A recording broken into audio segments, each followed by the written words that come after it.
people. In order to justify taking us to war, then, our misleaders have to convince us that war is not a racket, as General Smedley Butler revealed, and is not for the benefit of the industrialists who sell the munitions, or the politicians in their back pocket, or the financiers that own them both, but in the interest of the average man or woman. In other words, they lie through their teeth. Why do they hate us? They hate our freedoms, our freedom of religion, our freedom of speech, our freedom to vote and assemble and disagree with each other. Such was the case with Afghanistan, which we were told was all about the hunt for Osama. I said a long time ago, one of our objectives is to smoke them out and get them running and bring them to justice. We're smoking them out, they're running, and now we're going to bring them to justice. Until it no longer was. So I don't know where he is. Nor I just don't spend that much time on him, I'll be honest with you. Or Iraq, which was all about weapons of mass destruction. Intelligence gathered by this and other governments leaves no doubt that the Iraqi regime continues to possess and conceal some of the most lethal weapons ever devised. Until it no longer was. Those weapons of mass destruction got to be somewhere.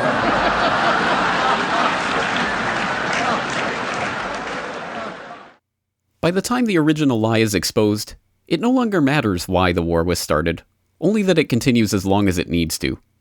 Suddenly the war in Afghanistan was all about women's rights, and the Iraq war was all about the purple fingers of democracy. Never mind that women in Kabul are worse off under NATO-installed UNICAL consultant Hamid Karzai than they were in the bad old days before Operation Cyclone. Never mind that Iraq is now a balkanized mess, divided along religious and ethnic lines and still rocked by bloody violence on a daily basis. The media spotlight has shifted to the next 24/7 distraction, and the public can go back to not being able to place these countries on a map, let alone care about their inhabitants. This is exactly the case with the NATO-led invasion of Libya in 2011, which once again we were told was about a heartfelt concern for the well-being of the Libyan people. The Libyan opposition and the Arab League appealed to the world to save lives in Libya. And so at my direction, America led an effort with our allies at the United Nations Security Council to pass a historic resolution that authorized a no-fly zone to stop the regime's attacks from the air and further authorized all necessary measures to protect the Libyan people. If this compassion for the plight of men and women in Libya was so heartfelt, why is it that you have heard nothing whatsoever about Libya in the last 2 years from the same politicians and talking heads who persuaded you that dropping bombs on the country was the only way to save it? Is it because the situation was resolved with the death of Gaddafi, and the virtuous Western-backed freedom fighters have established a happy, prosperous, functioning society of peace and happiness? Of course not. Libya is on the way to becoming a terrorist outpost for possible future attacks on Europe. The prospect has been raised by Libya's former prime minister who came to power following the overthrow of the Gaddafi regime. He recently fled the country, where rival militias run rampant and are in de facto control of the state. On a quiet Mediterranean night, you might think all is well in Tripoli, until suddenly it's not. We filmed from our hotel balcony as two rival militia clashed. It turned into the worst fighting since the overthrow of Colonel Gaddafi. Libya's weak government has no control. The men with guns are a law unto themselves. The brigades who spearheaded the Libyan revolution now threaten to destroy it. Once again, the public was lied to just enough to convince them that war was necessary to maintain peace. And now that the real mission has been accomplished, and Libya's gold has been stolen, and its central bank has been established, and its AFRICOM-resisting leader has been killed, and it has been established as an operations base for NATO's Al-Qaeda mercenaries, they couldn't care less about the lives of the Libyan people.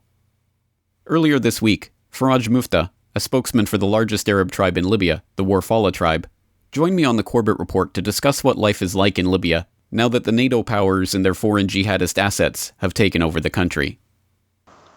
Every day you will hear someone kidnapped, military officers kidnapped, any civilian people kidnapped, has been kidnapped by militia. Nobody knows how this story was happening in Libya.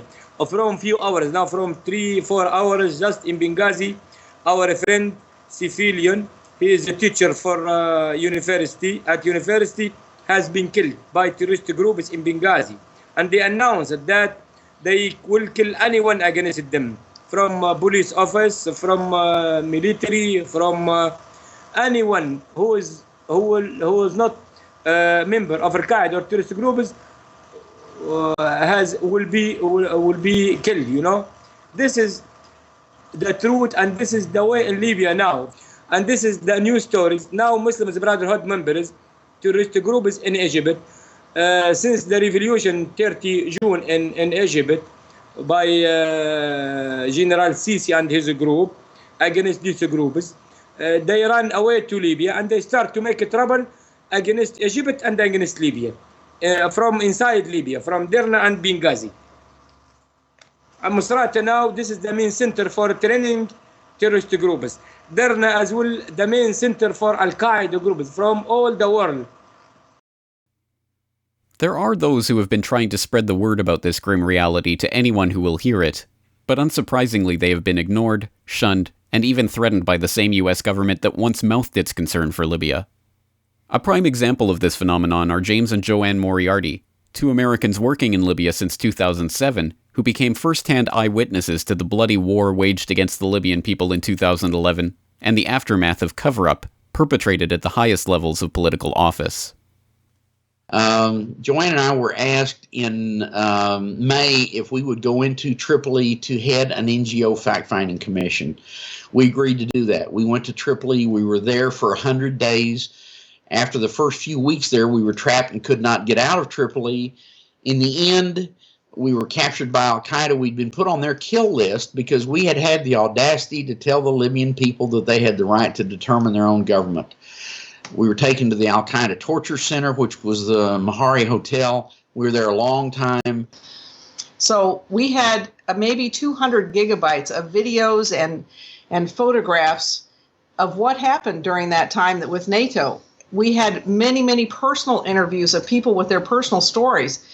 This is why the government began to attack us, because they didn't want that put out, I am sure. They didn't tell us that exactly, but we tried to tell them.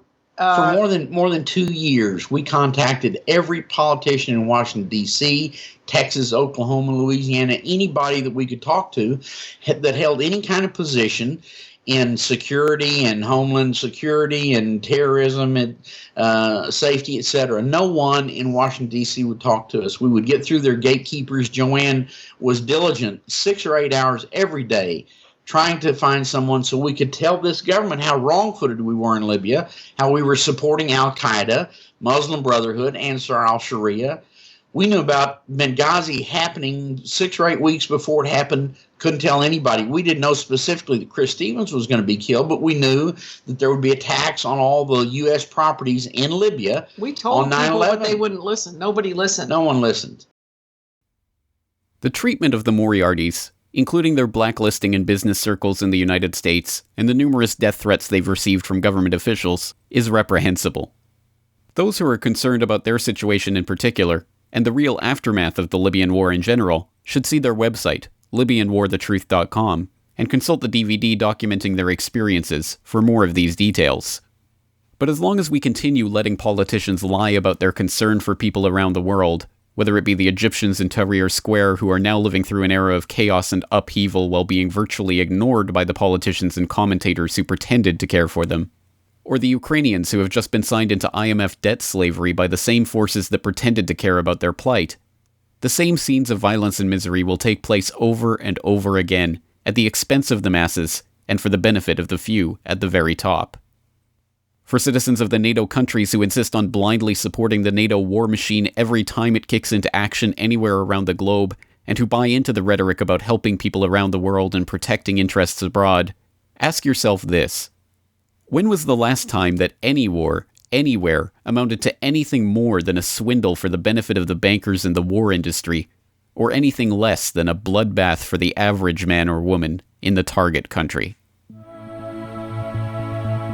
This video is brought to you by the subscribers of BoilingFrogsPost.com. For more information on this and other topics, please go to boilingfrogspost.com. For more information and commentary from James Corbett, please go to corbettreport.com.